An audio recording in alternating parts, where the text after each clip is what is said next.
Hello students, good morning to all of you. Today I am going to start next part of the lesson, the homecoming. In this world of human affairs, there is no worse nuisance than a boy at the age of 14. इस संसार में, कौन से संसार में? Human affairs के मानवीय चर्चाओं वाले संसार में एक 14 वर्षीय बालक से ज़्यादा परेशानी और कोई चीज़ नहीं हो सकती है। जो 14 वर्ष का बालक होता है वो एक परेशानी का कारण होता है। He is neither ornamental nor useful, वह ना तो सजावटी था और ना ही लाभदायक था।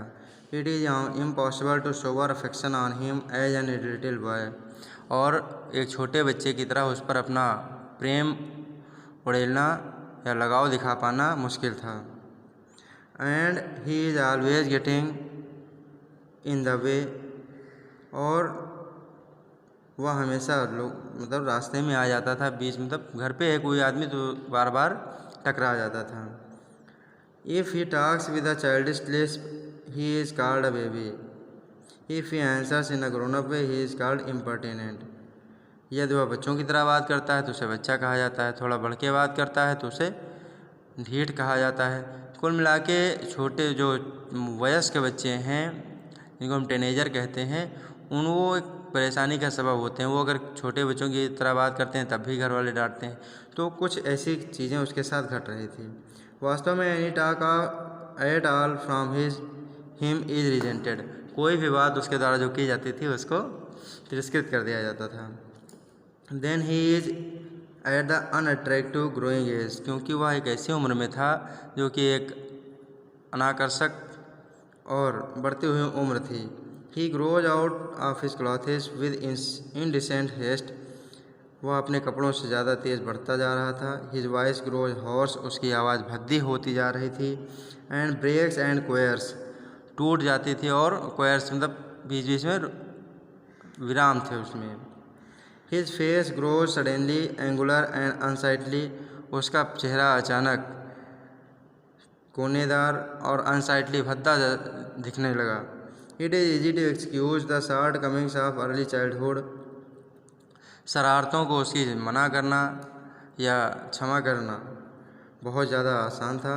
It is hard to tolerate even unavoidable lapses in a boy of 14, लेकिन 14 साल के बच्चों की शरारतों को सहन करना मुश्किल होता है। The lad himself becomes painfully self conscious, बच्चा जो स्वयं अपने आप को दर्द में महसूस करता है। When he talks with elderly people he is either unduly forward or is so unduly shy that he appears ashamed of his very existence. उस उम्र में जो बच्चे होते हैं वो उनके साथ ऐसा होता है कि वो अगर बढ़ के बात करते हैं तो फिर वही दिक्कतें आती हैं कि जो वयस्क लोगों के साथ उनका उठना बैठना होता है वो एडजस्ट नहीं कर पाते हैं। ऐसा रविन्द्रनाथ टैगोर जी ने इस लेसन में बताने का प्रयास किया है कि the growing childrens like teenagers feeling uncomfortable with their elders at their homes और सोसाइटी इन वेरी पर्पस।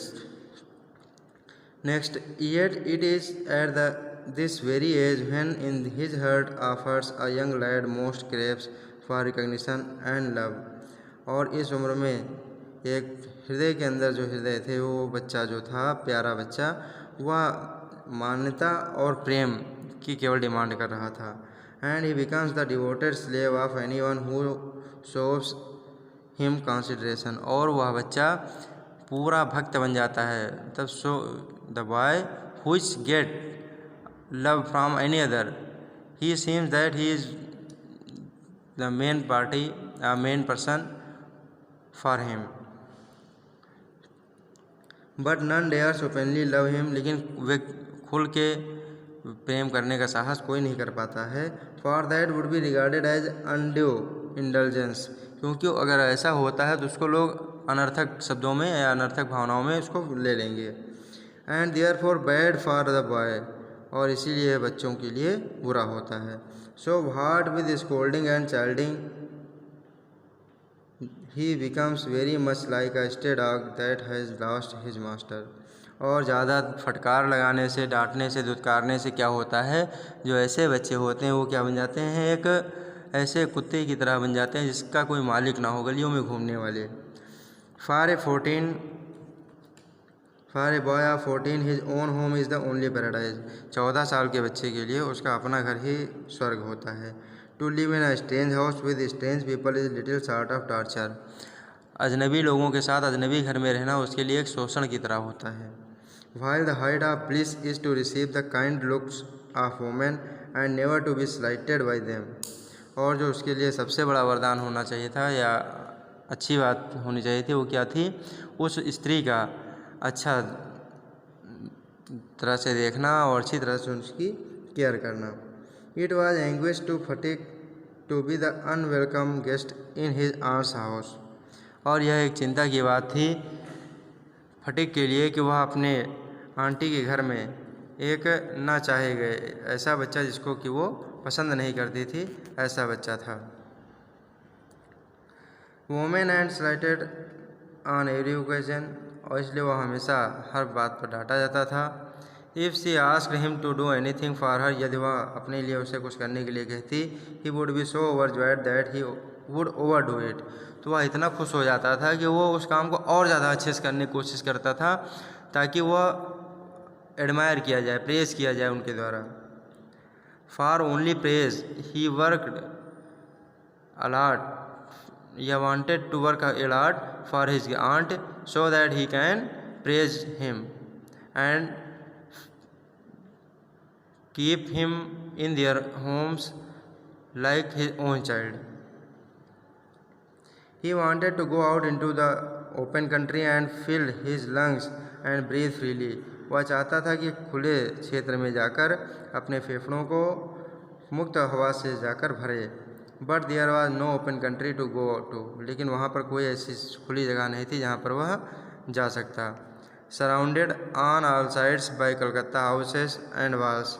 चारों ओर से कलकत्ता के घरों और दीवारों से घिरा हुआ था। He would dream night after night of his village. अब वह रात रात भर अपने घर के बारे में सपने देखता था। And long to be back there. और अब वह अपने घर वापस जाना चाहता था। He remembered the glorious meadow where he used to fly his kite all day long. अब वह अपने शानदार चरागाह को याद करता था, घास के मैदान को याद करता था जहाँ पर वह पतंगे उड़ाया करता था दिन भर।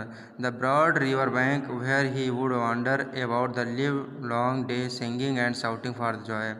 और उस नदी के किनारे को याद करता था जहाँ पर वह दिन भर आश्चर्य और आनंद के साथ गाया करता था और चिल्लाया करता था। The narrow brook where he could go and live dive and swim at any time he liked. और उस झरने को याद करता था जहाँ पर वह जाता था, गोते लगाता था, तैरता था जब उसकी इच्छा होती थी। He thought of his band of boy companions over home he was disport. और अपने उन ग्रुप के बारे में याद करता, बच्चों के जिनके साथ वो खेला करता था और जिनका वो लीडर था।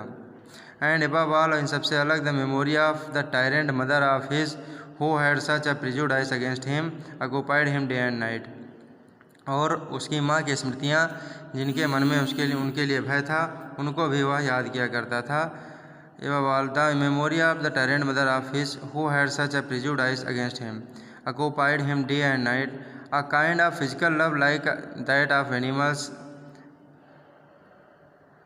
और एक शारीरिक मतलब एक लगाव पैदा हो गया था उसका अपने घर वालों के प्रति।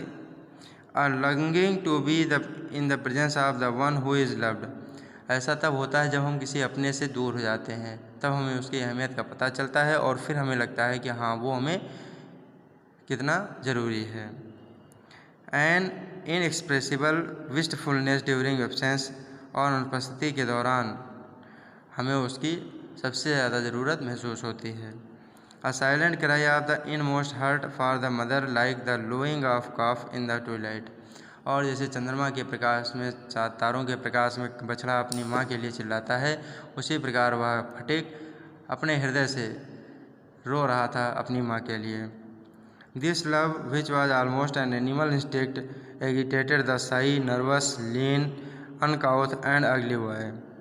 और यह जो प्रेम था, which was almost an animal instinct, जो कि जैसे जानवरों में पाया जाता है, जैसे अपने बछड़ों के लिए गायें चिल्लाती हैं।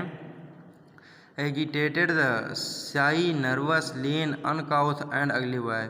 इसने क्या किया, जो शर्मीला, उदास रहने वाला, कमज़ोर और असभ्य जो बच्चा था उसको भी बदल दिया। No one could understand it but it preyed upon his mind continually. कोई उसे समझ तो नहीं सकता था, लेकिन वह अपने दिमाग से प्रतिदिन प्रे करता रहता था। There was no more backward boy in the whole school than Pathik. Pathik से ज़्यादा पिछड़ा बच्चा और कोई घर पूरे स्कूल में नहीं था। He gaped and remained silent when the teacher asked him a question. वह या तो हकलाने लगता था या तो शांत रहता था जब टीचर उससे क्वेश्चन पूछते थे। Like an overladen ass patiently suffered all the blows that came down on his back. और एक बहुत ज़्यादा भार से लदे हुए गधे की तरह जो कुछ उसको प्रताड़ना दी जाती थी, मार दी जाती थी, वो सहता रहता था। When other boys were out at play, जब दूसरे बच्चे खेलने के लिए जाते, he stood wistfully by the window, वो खिड़की के पास खड़ा हो जाता था। And gazed at the roofs of the distant house, दूर घर के छतों को देखता रहता था। And if by chance he spied children playing on the open terrace of any roof, his heart would ache and with longing. और यदि वह बच्चों को ऊपर खेलते हुए देखता तो उसका हृदय में पीड़ा उठने लगती, वह अपने लोगों को याद करने लगता। One day he summoned up all his courage and asked his uncle, uncle where can I go home. और फिर एक दिन वह अपना सारा साहस इकट्ठा करता है और फिर अपने अंकल से कहता है, विशंभर जी से, कि मैं अपने घर कब जा सकता हूँ। उसके अंकल आंसर देते हैं, वेट टिल द हॉलीडेज़ कम, कि आप इंतज़ार करिए जब तक छुट्टियाँ नहीं आती हैं। But the holidays would not come till November, लेकिन छुट्टियाँ तो नवंबर तक नहीं आएंगी।